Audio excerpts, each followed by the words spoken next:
The 50 cal Akimbos, also known as the Desert Eagles, or Deegs for short, are a very fun weapon on heavy class with good range and damage, being a good middle ground between the Lewis gun and BFR. Before we get started though, I recommend checking out Ikazo on Twitch and YouTube. He is the Deagle and Goo Gun God. Links to him in the description. Anyways, here are some tips and tricks on the Deegs. For positioning, in my opinion, the Deagles are best from 20 to 30 meters, doing great range damage. Try to play high ground and around cover to just overall get great shots and damage. Now, at these longer ranges, it can be harder to see our enemies with the crosshairs, so if you really want to just do your best, I recommend changing your crosshairs so you can see better at ranges.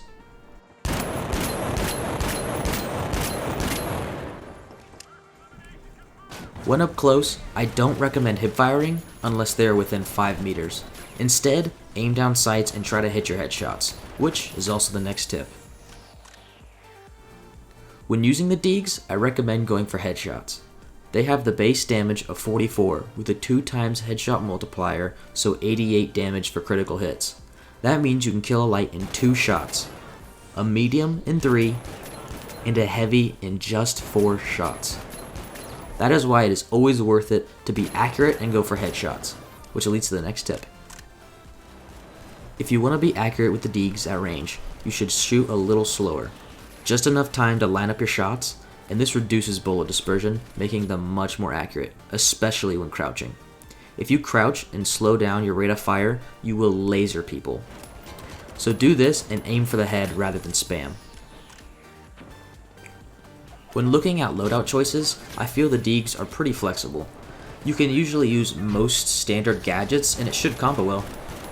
All specializations can be pretty viable with them, and the loadout I personally use is just the one I enjoy the most, which is Pyromine, C4, and Dome Shield.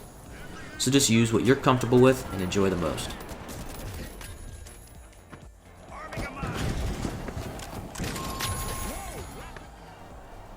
With all that said though, I hope you learned a little bit about the Akimbos. The main thing is to remember to pace your shots and go for the head. If I missed anything or you have some questions or concerns, let me know in the comments. I will leave you with some of my Akimbo clips. But anyways, thank you so much for watching. Good luck, contestant. See you in the finals.